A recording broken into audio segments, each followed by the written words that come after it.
Hello, everybody. Thank you all for joining this ControlUp webinar about ending slow logon forever.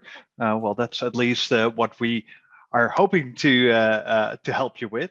And for the next hour or so, I'll be here with one of my great colleagues, Trentent, who will be doing most of the talking today.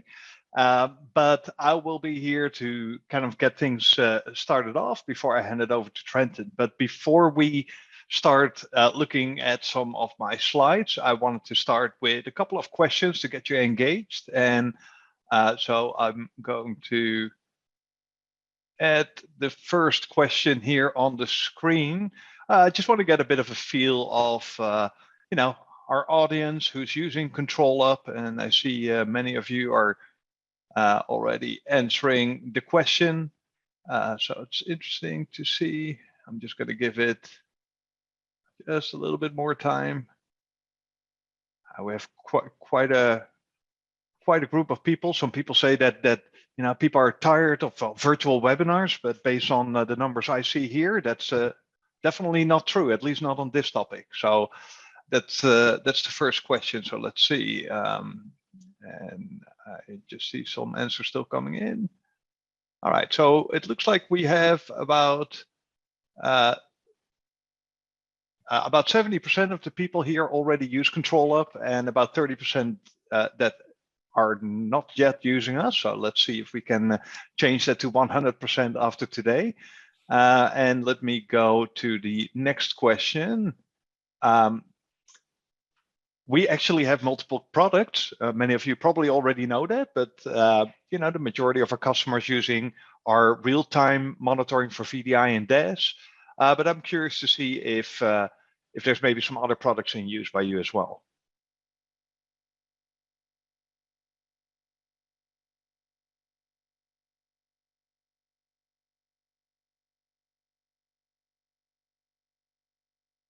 All right, it's. We see the majority, of course, using ControlUp Real-Time DX. And I'm just going to end the poll and share those results. So there's still some going in. Let me just. All right. And let's put that on the screen. So you see about 62% using our VDI monitoring solution, Real-Time DX, but also some of you using our solutions for physical endpoints as well as synthetic monitoring. And we're not really going to go in depth on those, but I will talk about them very briefly once we get going. Okay, and the final question for now, for those people who are already using or who are using VDI or EUC, pick your acronym, what do you use?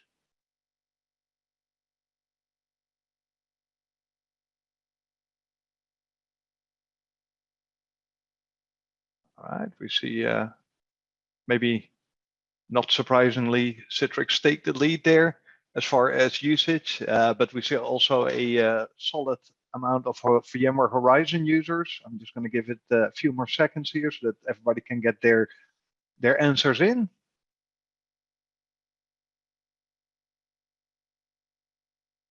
All right. And here are the results. About 2/3 of you use Citrix Virtual Apps and Desktops. About 1/3 VMware Horizon, and then we have some people that use RDS or AVD, and then something else. Always curious to learn what that something else is. So feel free to put that in the Q&A panel. All right. So let me bring it back here to the screen. Assuming that this is the first time we're using Zoom webinar, so I'm still kind of like figuring out. I assume you see my my slide here, Trenton. Yep, that's right. All right, perfect. All right, so ending slow logon. So I'm Joel Stocker. I lead product marketing here at ControlUp. You can find me on LinkedIn, but if you want a quick answer, I'm on Twitter quite a lot. Joel in the cloud and Trenton. If you have any follow-up questions about the content for from today, then you can find him on Twitter as well.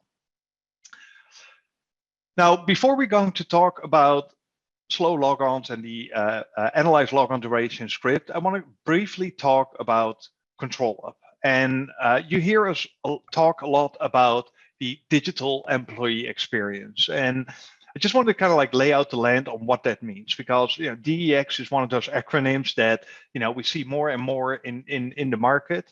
And the way we look at it, or a lot of our customers look at it, is it's really about looking at how the employee consumes technology. And the way that employees these days want to use technology for both, personally, but absolutely also when interacting with technology for work, they really want this kind of consumer-like frictionless experience.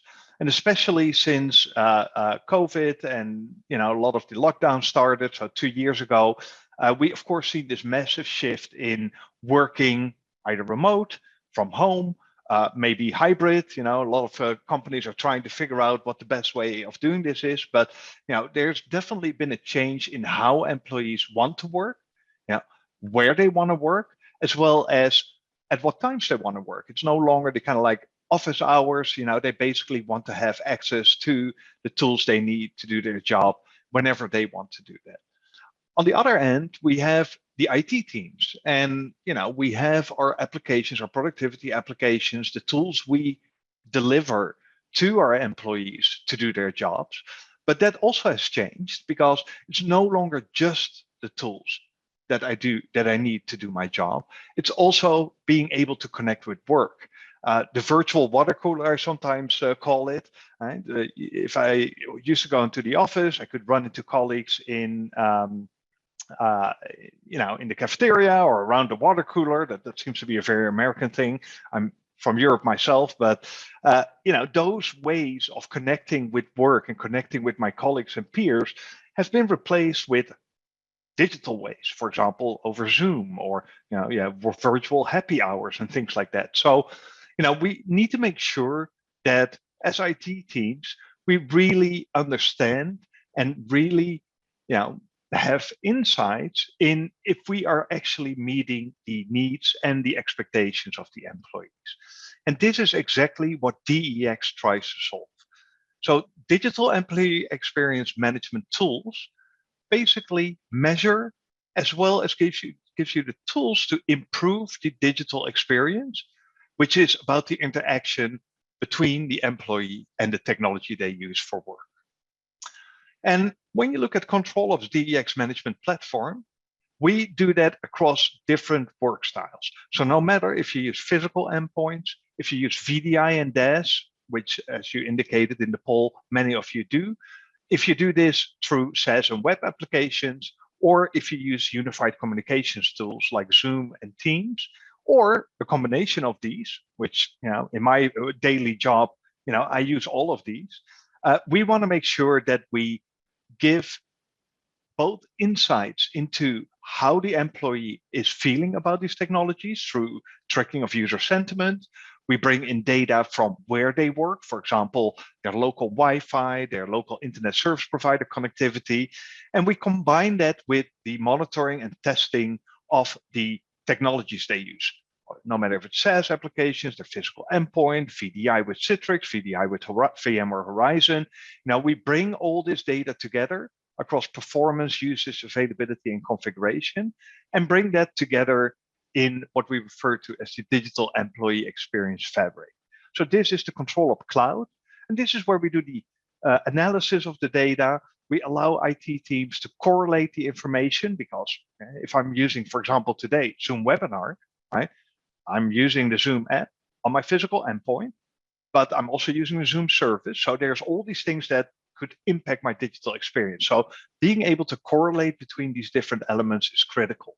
And then, of course, if there's an issue, we want to be able to quickly remediate it, or even automate that remediation, so that you can prevent issues from happening in the first place. So this is kind of what we do at ControlUp. Together, this is our DEX management platform. And the fact that the digital employee experience is critical, I got reminded of that when I saw this post a few weeks ago on LinkedIn. Some of you might have seen this same post. I think it was also tweeted. And there's a lot of information. This was basically a rant from an employee of the Department of Defense here in the US, and it listed a whole bunch of things that they were not happy about when they were using technology in their workplace. And two of them that stood out for me, which are relevant for today's topic. He said, yesterday I spent an hour waiting just to log on, and it's hyphenated in this case. Fix our computers. My computer updated and restarted 10 times today. Fix our computers. And every time when you restart, you obviously also need to log in. And when you look at these areas, if you look at your kind of like daily habit of working, you use all these things. You have a physical endpoint, right? And the first thing you do is you switch it on, you log on, then maybe you launch a virtual desktop or app. Then maybe you do some work in the browser. You go, I don't know, Salesforce in my case, or Figma for our design work. You launch a SaaS app. You probably have to log in again. And then, of course, there's meetings. Right? You launch meetings. There is, of course, an authentication there. There's a logon there, but it's all kind of like this moments where you're waiting before you can get productive. And without actually launching and logging on, you cannot really continue. Right? This is kind of like you have to pass that first before you can actually get productive. And ControlUp does this. We track this for you and monitor this for you across all these things. So with our HDX physical endpoint solution, we can monitor logons. With SaaS and web applications through ScoutBees, we can actually monitor how long it takes to load an application or like a web page or a web app. Something that we are working on that hasn't been released yet, but keep your eyes out for the next couple of months, is we're also going to give you insights as IT teams about, how are people using Zoom and Teams? How long does it take? How many meetings? Are there any issues with the digital experience? But today, we are here to talk about virtual desktops and applications, and we're going to focus on the logon duration for that. Now, before I hand it over to Trentent after this slide, for the user, a logon, for example, I launched my VDI and it takes 50 seconds. That's a long wait, right? And it just feels like 50 seconds. I'll probably go walk over to the coffee machine, get myself another coffee. Now for IT, they might be able to see a little bit more, right? They understand at least what this logon duration, what's happening, right? There's, the logon, and you will hear more from Trentent about the pre-logon, but there's the GPO and scripts and all these kind of things that happen during the logon. But it's still, not totally clear what is actually taking so long. And without ControlUp, this is really like finding a needle in a haystack. And what we do with ControlUp is, first of all, out of the box, without any configuration, we can already give you kind of clear insights in the different stages of the logon. And Trentent will talk about that and show you that here in a minute. But with the Analyze Logon Duration script, which is a script that Trentent and Guy Leach, he's probably on the webinar, have developed over the years. You can get even more details. I don't know exactly how many stages. Maybe Trentent will touch on that, but there's a lot of details that I can pinpoint the issue and then look for solutions to actually reduce the overall logon duration. So if you put it in a meme, this is kind of how it is, right? Without ControlUp, you kind of have an idea, but with ControlUp, you get a lot more. With the ALD script, you get like so much detail, and then you can automate it so that automatically you get notified if there's an issue, or maybe even things get remediated automatically. All right, before I hand it over to Trent, I want to throw in two more questions through the poll. So first of all, question about logon duration in your organization. So I put the question up on the screen. So let's see what. All right. I get to see it live, so I get this exciting kind of like these bars kind of like showing. All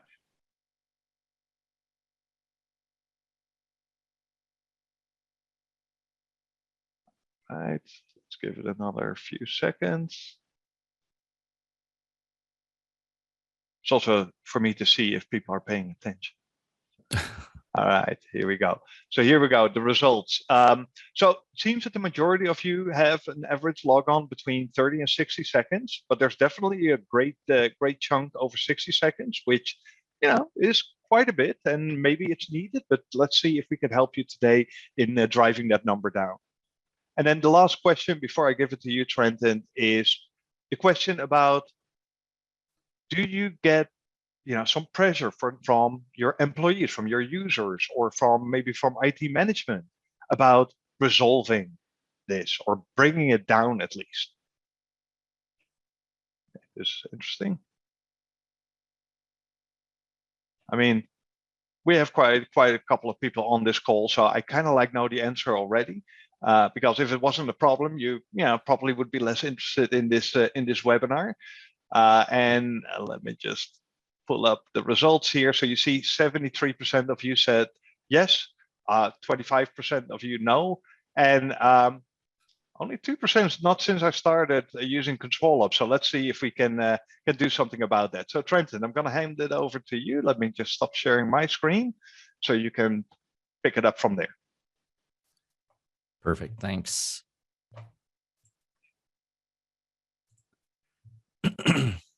All right, just to be clear, you can see my screen, right, Joel? Yeah, absolutely.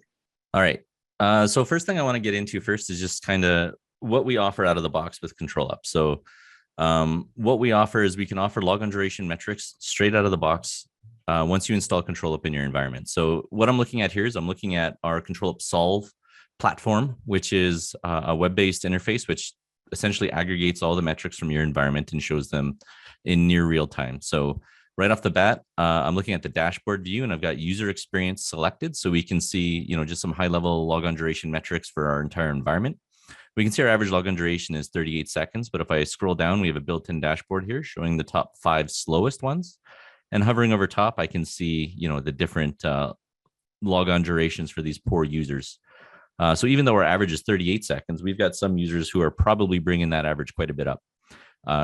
Everything in ControlUp Solve is clickable. So I'm just going to click on this and it's going to drill down to my sessions view. And here what I can do is I've got some defaults already configured. So I'm going to choose logon duration metrics, which changes my columns at the top. And so now I can see all of my users and their logon duration statistics that we have out of the box. So we can see the logon duration for these users was 130 seconds, 120 seconds, so on and so forth. Looks like profile load time looks pretty efficient. 1 second, 5 seconds looks pretty good. We've got our group policy, except for maybe this. Oh yeah, and then we got our group policy load time, where we can see a variety of spread between 70 seconds, 50 seconds, and that inconsistency is one of the things that we'll touch on today as to how you can hopefully try to make your logons more consistent, so you don't have such a spread. And then obviously desktop load time. So this is after your logon has completed, but before Explorer has started and said it's ready. So there's definitely some tasks that occur during that time, and we actually track those tasks as well. And then the last thing is logon duration other. So this is a bucket where if we're not able to categorize why your logon duration was being added to for some amount of time, we throw it into this bucket. So this is ControlUp Solve. This is what we show out of the box with ControlUp Solve with our logon duration metrics. We also have our real-time console here, which shows the exact same thing. Obviously, it's a C# application related to us, and I'm just going to choose the logon duration metrics here and just sort. And so now we can see all of those exact same metrics again. And what we can do to drill down further is yes, there's sir. a little bit of a lag, so keep that in mind when you're going fast. Yeah, now I got the console 5 columns, so there's a few seconds delay. Just keep that in mind. Gotcha. Okay, so the audio is just a bit ahead. Perfect. Okay, so what I'm going to do is I'm going to run our script action, which is our way of extending the ControlUp console to essentially do anything we want.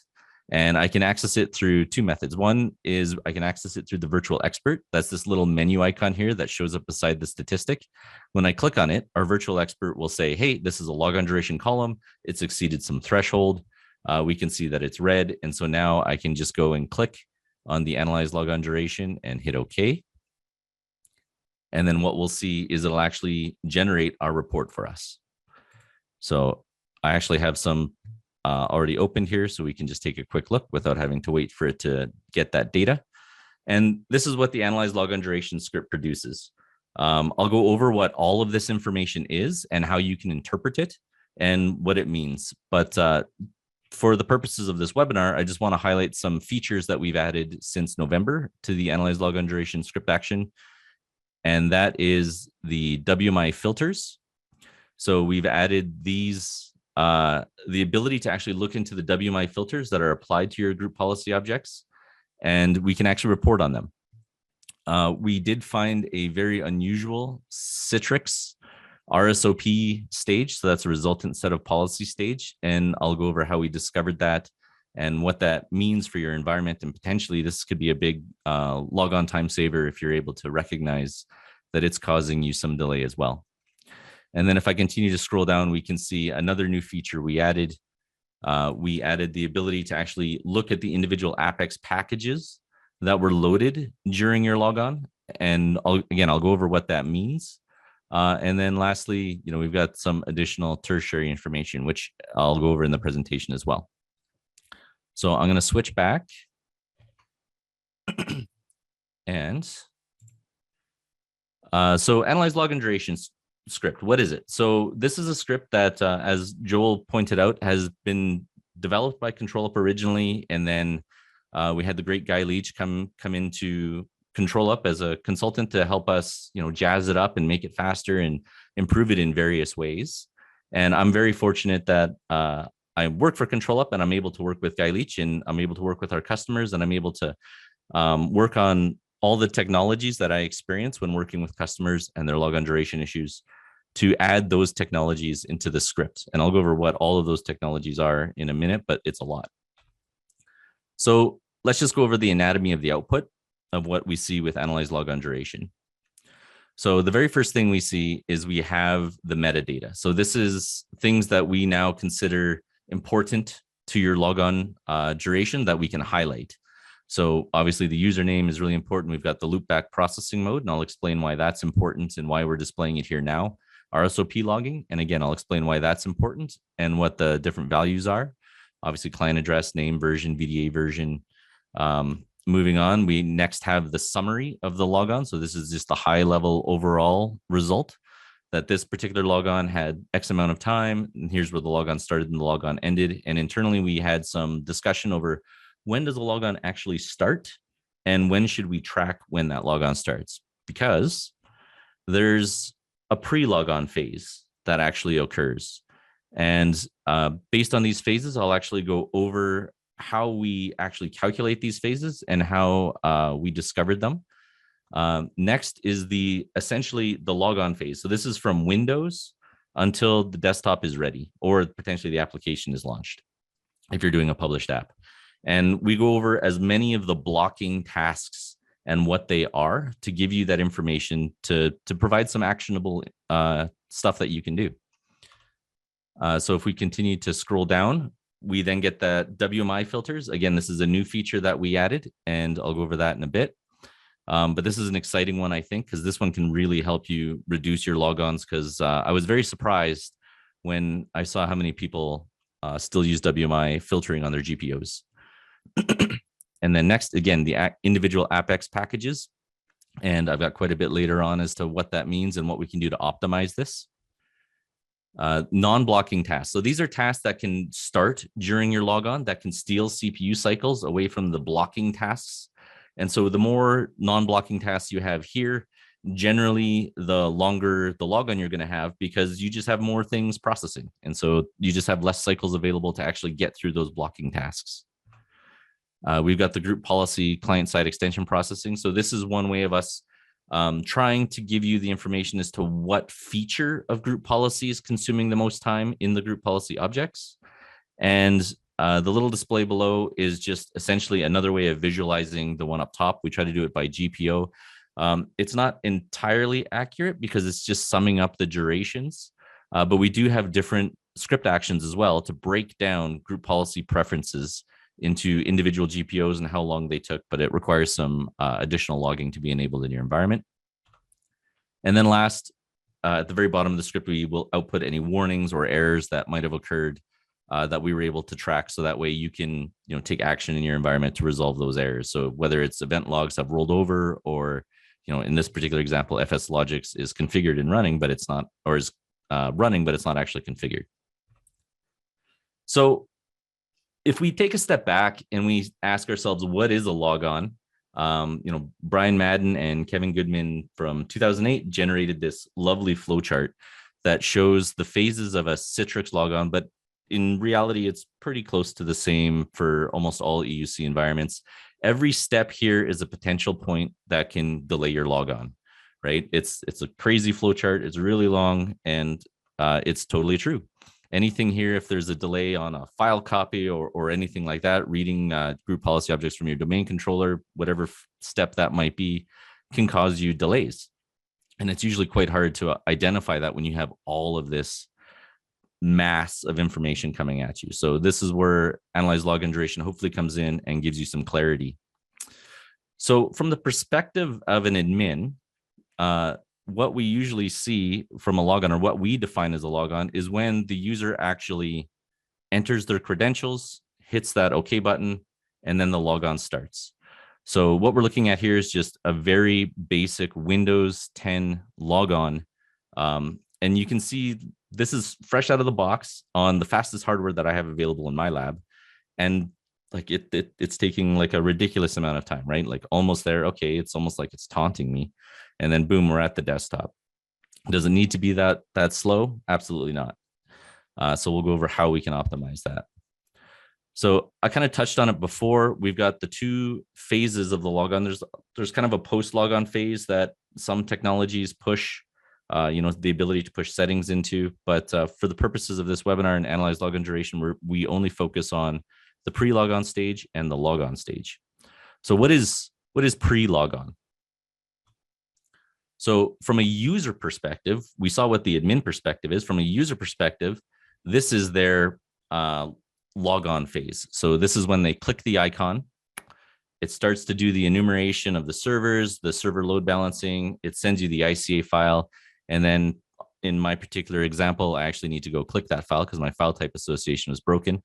But when I worked in healthcare, this is where our doctors, our nurses, all of our people started timing their logons, was from when they clicked the icon, not from when it connected to the Windows server.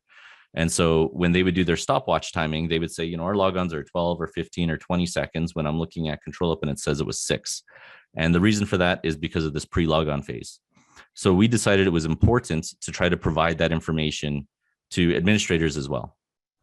And so what we did is I actually worked with Guy Leach on this, and he did a marvelous job on helping me identify these phases. But essentially, we were able to identify for Citrix when the app in desktop icon was clicked until the ICA file was downloaded, which is kind of what you saw there in that video.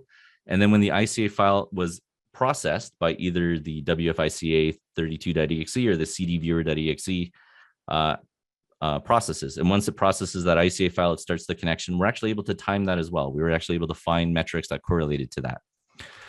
And just a quick video so that way everyone understands to how these metrics come to be. So what I'm going to do is I'm going to click this little icon here. And as soon as I do, boom, that's the start time for this pre-logon phase. So the start time for the app icon clicked. Once that file is downloaded, boom, that's the download time. So this is, again, testing your broker, your web server, your NetScaler, anything like that to deliver that ICA file. Once that ICA file is clicked or processed by the WFICA 32 or CD viewer, that's when the next start time phase begins. And then here is where it ends, when it connects to your Citrix server. And we have the same thing for Horizon as well. As long as you enable the Horizon performance metrics on the connection broker, we're actually able to pull very similar metrics for Horizon.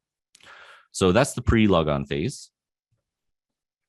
So now let's get into the logon phase. So the logon phase is usually quite a bit more interesting because as administrators, we generally have more control and power over it. So first, the logon phases are quite different between server and desktop. So what we're looking at on the left is Windows 10 Enterprise 1809, and on the right, Windows Server 2019. Both of these are fresh installs out of the box, joined to a domain with an OU with inheritance disabled. The server, boom, we can see it logs in super fast. The desktop takes, as we saw earlier, quite a bit longer. Why is Microsoft's magic knowledge? I don't know. We don't know why there's such a discrepancy in the differences. But I think it's a design choice that Microsoft made. It would be really nice if everything was like server, and it would actually be even really nice if everything was like server core, because you can log on super fast on server core. C'est la vie. So with Analyze Logon Duration, we have invested a lot of time in looking at all the technologies that's used in the EUC space and trying to measure them effectively for you. So these are the technologies that we've added. So we've added FSLogix for profile management. We've added Ivanti for both profile management and policy application. We track VMware Dynamic Environment Manager, how long that took to apply policies. We look at Citrix Workspace Management, Workspace Environment Management. It actually has some blocking time on the logon duration phase, and we track that as well. MSIX or AppX packages, anything that happens to be connected at logon, we're tracking that as well. App volumes. So if you're using VMware app volumes in your environment, we can track individual app volumes and how long they took to mount, and all the different phases that app volumes has for the logon process when it's doing that. Printer connections, Windows group policy, the Windows group policy preferences, now Resultant set of policies, because it actually makes an impact to logon duration. WMI, what is the impact of WMI for logons? We're now tracking that. Task scheduler with all those non-blocking scheduled tasks that ends up starting when the user is logging on. Logon scripts, whether they be group policy logon scripts or Active Directory logon scripts, we're tracking the duration of those. We track active setup. If there's any active setup in your environment from different applications, we track how long they took to process. And then lastly, loopback policy processing. We're now tracking this as well. We are tracking a lot of different technologies, the majority of which our customers are using, and anything that's outside of this scope, for sure, feel free to reach out to professional services at ControlUp, and we can work with you on measuring that. If we can find start and end markers, then we can bring it into the analyze logon duration permanently. So yeah, hey, and Trenton, before you move on there, let me just jump in here. So there is a question about profile unity. I saw the same question twice. I don't think there's currently anything specific in the ALD for that. Any plans? Yeah, so the plans would be obviously if demand is there. So if a customer has profile unity in their environment and they would like that to be tracked, for sure, you can reach out to us and we can engage either with the professional services that we have to see if we can find those start and end markers for it. For us, as an organization, we only generally deal with the technologies that our customers have. We don't go out and try to search for all the different tiny technologies and add it in, because it'd just be so much work. So if you have a demand for a particular technology you want to see in, feel free to reach out to us. So profile unity, we don't have in there today, but we certainly can work on seeing if it's possible. Right. And I believe, so we have a knowledge base article on the prerequisites. So some people are seeing some issues and error messages. I think it's in the process of being updated for the latest and greatest. But if people still have an issue, what is the best way to kind of get assistance? So the best way by far is to reach out to ControlUp, so support@controlup.com, and it'll either engage a professional services team to see if they can help you, or potentially if needed, then they'll bring me in and I can help assist in areas that are required as well. So this whole webinar is actually based on me jumping on various logon duration issue calls that our professional services team escalated to me. So I worked with various customers, and that's how we came up with all of these new additions. So analyze logon duration tracks all of the technologies I previously specified. We had a new release in November. We are doing the 5 new phases or technologies of loopback processing mode, the resultant set of policies, individual AppX load times, the WMI filter processing duration, and Citrix RSOP analysis, or how long Citrix RSOP took. So to start loopback processing mode, there are 3 modes that you can configure. One is not configured, where it doesn't apply at all. Machine objects get their machine group policies, users get their user group policies, and that's it. There's replace, where the user and machine policies are applied where the machine object resides. So if your user object exists in an OU outside of that, it will get the user policies that exist at the same place as the machine level object. And then merge will actually do the user policy. It'll apply that first, no matter where that user object is. And then it'll apply the machine policies and the user policies that are applied to that machine over top of the user.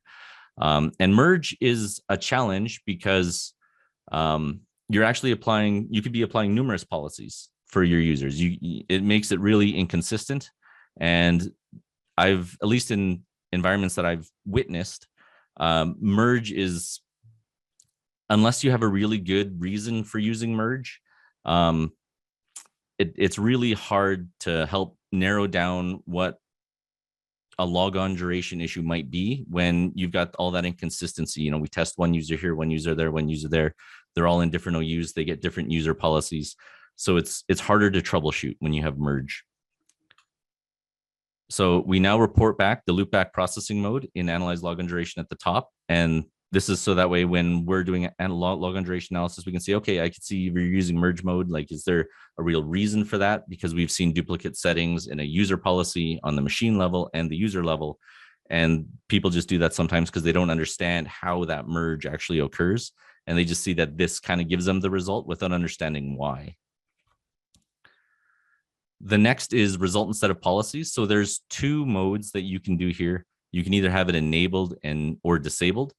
And one of the things about resultant set of policies is that if it's disabled, like if you set it up in your local group policy as disabled, you can enable it on demand through just by updating that local group policy. And then if you refresh, if you do a GP update, it enables it right away. So then the next logon will have your RSOP data. So it's something that doesn't require a reboot. And I strongly recommend you disable it. And the reason for that is because it restores its results in WMI. What's wrong with that? Well, WMI has some significant challenges. It's official, actually, Microsoft recommendation to not enable RSOP because of this problem. Essentially, what RSOP will do is it will take every logon that occurs and it will store it in WMI, growing the WMI repository. And there's this weird double-edged sword where as the WMI repository gets bigger, it takes longer and longer for it to actually be usable. So querying it, pulling data from it, storing data into it, as it gets bigger, it takes longer to do. Bruce Dawson, who's a Google engineer, actually had this, and he reported on this issue in great technical detail. So I highly recommend, if you want to understand more about this particular problem, to check out his article that I've got posted here. But essentially, if you look at this graph, you can see as the repository size grows, the amount of time it takes to access it increases as well. And now that I understand why that problem is, I understand why Microsoft actually made these recommendations. So Microsoft itself blatantly points out that RSOP logging to WMI can cause delays for RDP logons. Larger WMI repository sizes results in longer logons. And right I have down below is their actual troubleshooting information here, where they actually tell you, the repository can cause delays. There's lots of things that read and write to the repository, and it as things lock it, other things can't read into it. So there's a stagger, there's a delay. It's really gross. And then as it gets bigger, obviously it takes even longer to read and write from it. So RSOP, disable it if you can. Really strongly recommend you do that, especially with RDSH scenarios. So AppX load package timing. So this is a phase that we added in a couple of years ago, I believe. And it tracks essentially how long desktop operating systems took to load their AppX packages. It'll also do the same for server, but as we saw, for whatever reason, servers are much, much faster at processing it, whereas desktop applications are quite a bit longer. I've now written 3 pretty comprehensive blog articles about it. And the challenge with AppX is that it is very much a black box. There's not a lot of documentation. Everything that I've done has been through research and discovery as opposed to reading documentation. The AppX package load timings really impacts the desktop OS more than the server OS. Generally, when it's working, that's when you see these messages, the please wait, the almost there. When we look at the shell time, that's when Explorer starts to when it has said, hey, my start menu is available. That's what consumes most of the time is the AppX load package phase. So AppX package configuration occurs during these messages, and that's why there's the delay. Microsoft is just kind of hiding it so that way it looks pleasant, but in reality, there's a lot of stuff going on under the hood. So what we've done is we've added the ability to actually look at the AppX packages underneath. So we're looking at like this 18-second phase here, and we can see, there's the first one starts at 12.17.50.8, which is a little bit after the 12.17.50.4 of the AppX load package phase. And we can see all the individual packages as they're loading and so on and so forth. And one of the things I wanted to do was visualize this because, we're looking at this and I don't quite understand, again, why it's taking so long when everything seems to only take a half second. And the reason why everything still takes so long is because during the process of understanding AppX load package times, we found that AppX packages are loaded asynchronously, but only 2 at a time. So my granularity here was 0.1 seconds, which wasn't quite granular enough. So you see a little bit of overlap. But in reality, all of these processes only execute 2 AppX package loads at a time. So to help make this faster, just reduce the number of packages if you can. That would be the biggest win here. But you might have noticed something. There is this odd thing where we can see that the last AppX package load time finished at 12:17:56, but the end time is until 12:18:09. That's a good 13 seconds later. So why is that? Why is there the discrepancy? And I get these questions occasionally. And the challenge with this particular one is that there's a lot more that goes on than just the AppX package load time that we haven't found markers for completely.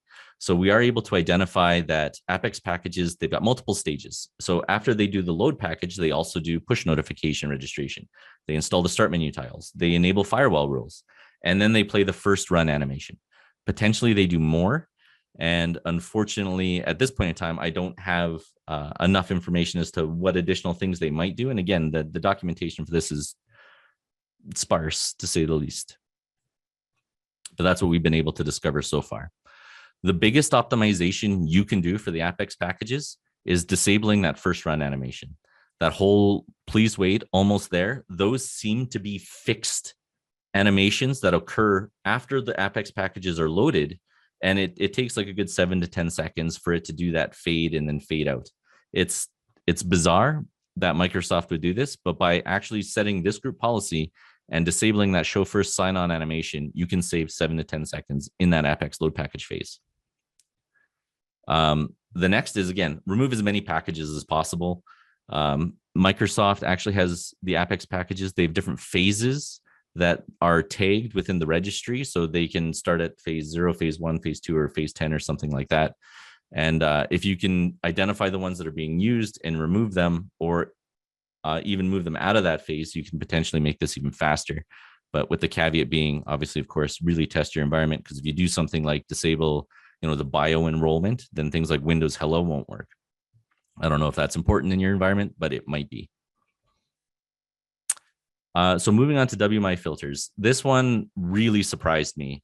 How many people have WMI filters on their GPOs? And over half of the people that I surveyed on Twitter said that they do, which was incredible. The reason why this came up is because I was working with a customer who had a functional GPO structure, and they had assigned WMI filters to all of their GPOs.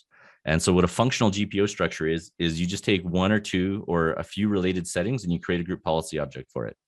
And then so you've got 3 settings here, 3 settings here, 3 settings here, 3 settings here, 3 settings here. And then all of a sudden you've got 50 GPOs. And with each one having a WMI filter, they're asking, well, why is our logon duration 2 minutes or so? And so I started to investigate, and I found WMI has a massive impact that was not visible until Analyze Logon Duration was updated. Another thing about it is, don't believe everything you read off the internet. So Swift on security here, this is a joke post, but quite a few people took it quite seriously. So this is quite surprising. But do not do this. Do not design your group policy to have all your group policies on your root level and using WMI filters to filter it down to where you want to target them. Do not do that. Just no, don't. Please don't. If you can't take the internet seriously, what can you trust? Huh? That's right. Don't trust advice on the internet. Now, as a guy from the internet, take my advice.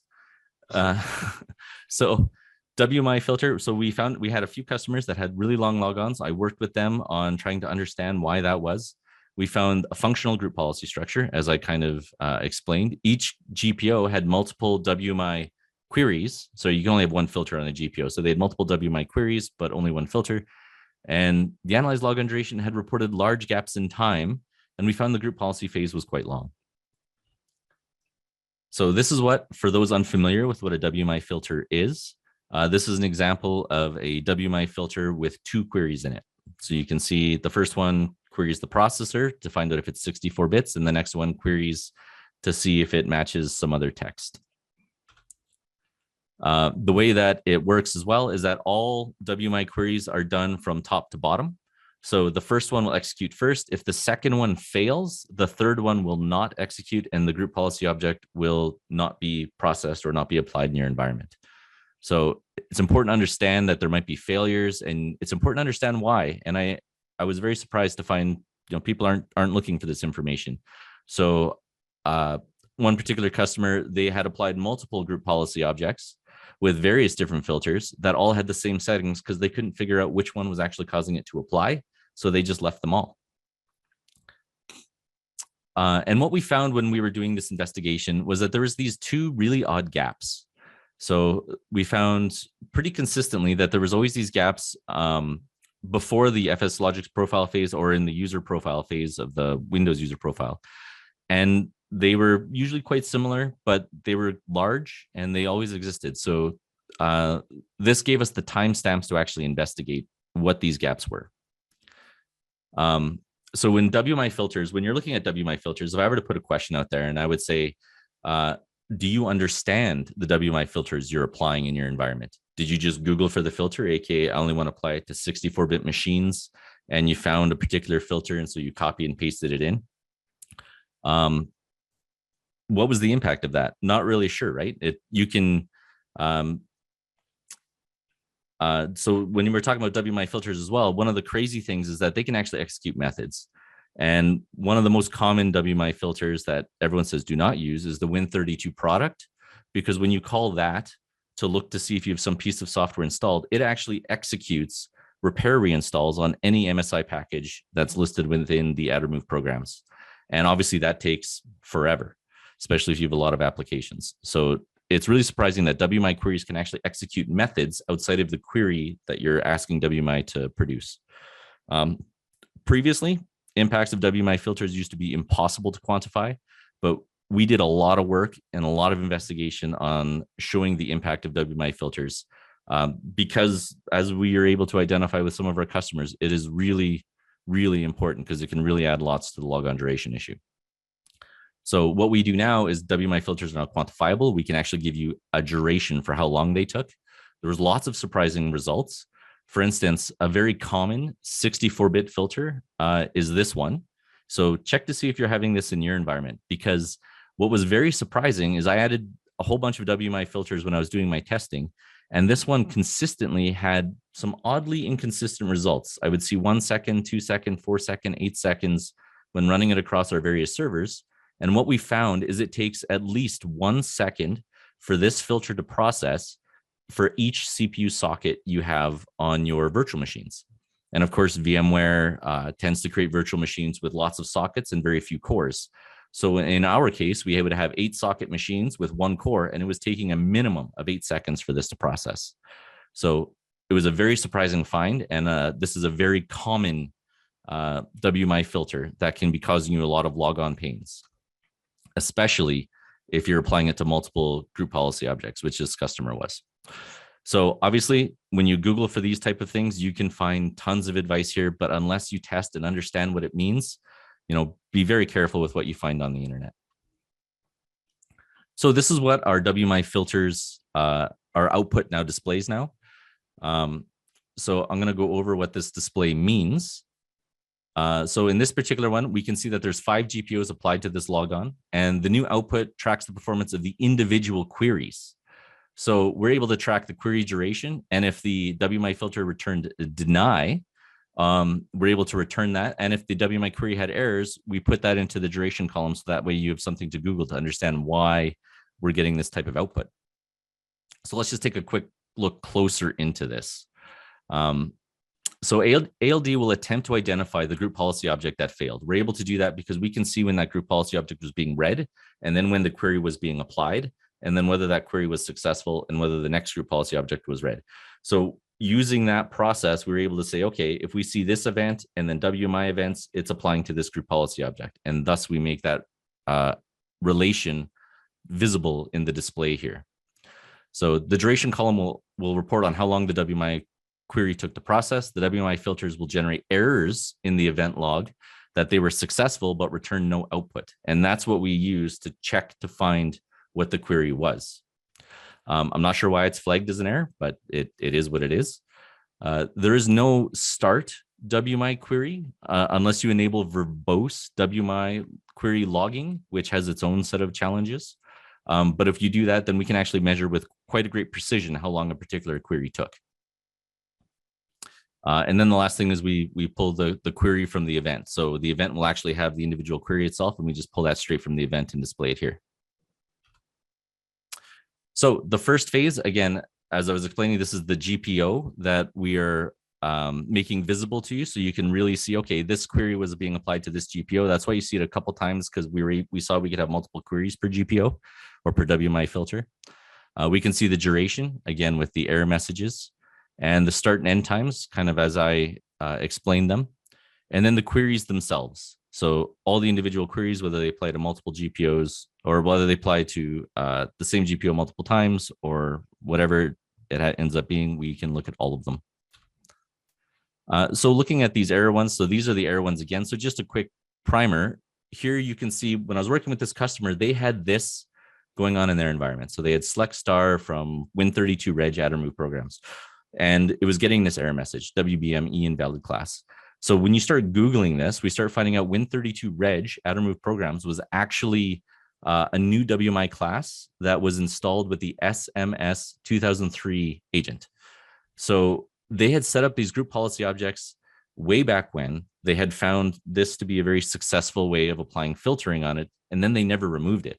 Well, time went forward, and they never updated their policies, so they kept getting these errors, and so these group policies weren't applying, but they didn't necessarily know why, so they would create new group policy objects with different filters to try to get it to apply. And now all of a sudden you have even more delays, because as these filters run and as they take time, you're applying it multiple times.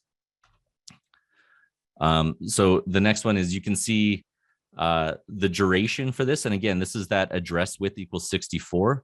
I'm not sure why in the top two it took significantly longer than the other ones, but I can immediately identify this as a 2-socket system because it took 2 seconds. So pretty interesting to find that correlation in that analysis. So and I'm gonna jump in here, Trenton. We still have a few minutes left, and I do want you to touch on this final kind of like section. But there's a lot of questions coming in as well, and I don't want people to leave here feeling like that we didn't look at them or didn't answer them. But some of them are really specific, and some of them have a little bit more complex answers. So what we're going to do is we're going to take all your questions that haven't been answered, and maybe some of the ones that we did answer, and we are going to kind of like put them together and probably do a dedicated blog post, kind of like going into detail. Maybe some of them, Trenton, might even go on Twitter saying like, hey, I saw this question on the webinar and this is how you do it. So don't worry, if we didn't get to your question, we will get back to you one way or the other with an answer. Sure. So yeah, as you said, we just have about 5 minutes or so. So I only have a few slides, so I'm just going to fly through here. So one of the last phases is the Citrix Resultant set of policies phase. So this is a bizarre phase that we came across. And we can really identify it with WMI filters as it comes up as a GPO unknown. When I was working with a customer, we found when we added the WMI filter display that we're having these crazy unknowns in there, and we didn't know necessarily why.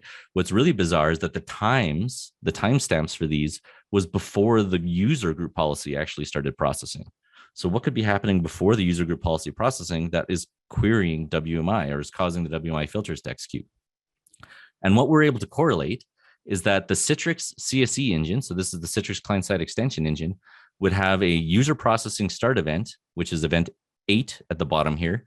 And then you could see the group policy events as it was downloading the group policies, which must include the WMI filters. And then it was processing the WMI filters. And then the event 9 is when it completed. And so this happens before the user group policy processing. So for whatever reason, Citrix has decided that they're doing some kind of RSOP check before group policy, but they're not doing it once, they're doing it twice.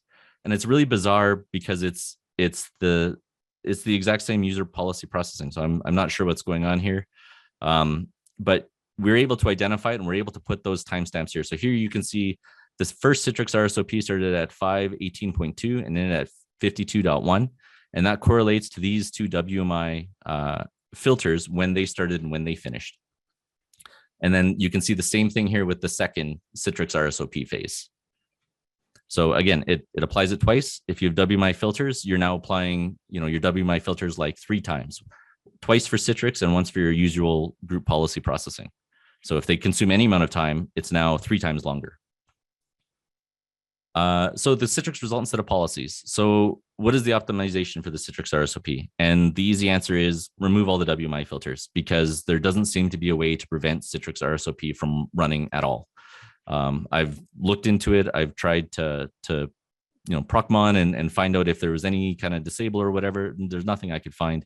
If you stop the service, of course, then it does not generate the RSOP, but then I'm not sure what you lose from that. If you're applying Citrix policies, then obviously you would lose that. So probably not something you want to do.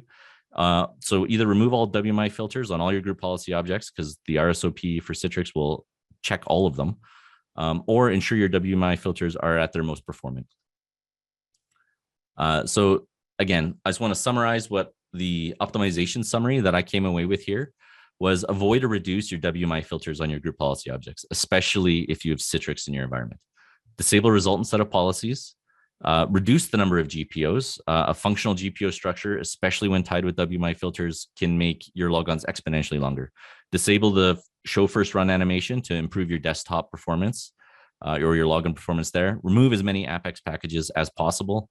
And if possible, avoid merge mode for logon duration consistency. So how can you get started with Analyze Logon Duration in your environment? The easiest method: start a free trial of ControlUp. There's no sales call required. You don't need to specify anything. You go to our website, you put in your email, you get a link, and then you download it and you can run. So, generally the people who join these type of calls, you guys are smart technical people. If you want to play with our software without hand holding, you can absolutely do that. Configure the logs to get the data as per our article here. You connect to the machine in ControlUp, have a user log on, right click, analyze logon duration. That's simple. Or if you want to run it without using ControlUp, you can always download the analyze logon duration script from our ControlUp library, but then you need to run it and feed it with the required parameters, which are defined in there. Thank you, Trentent, for a lot of information, and I think there's much more to tell based on some of the questions we're seeing. There's definitely some answers that we owe you. I love the engagement. I love the questions. I think there was some comments about, so now we pinpointed the issue, can we also remediate them? Well, you can. You could, in theory, do some of these things automated through our script actions, but certain ones are a little bit more tricky, right? Because you can't just say, delete a bunch of AppX packages, right? You don't really want to automate that. And I think I saw some questions as well about, hey, which AppX packages are safe to remove? Also, not an easy answer to give. But as I indicated, we will look at all the questions and we will kind of like summarize them and see if we can do a blog post on those. In the meantime, we will make the recording and the slides available. Give us a few days to kind of figure out how we are going to make the slides available to you. But there's nothing secret in there. And I just want to thank everybody for joining us today and hope to see you on our next webinar. Thanks, everybody.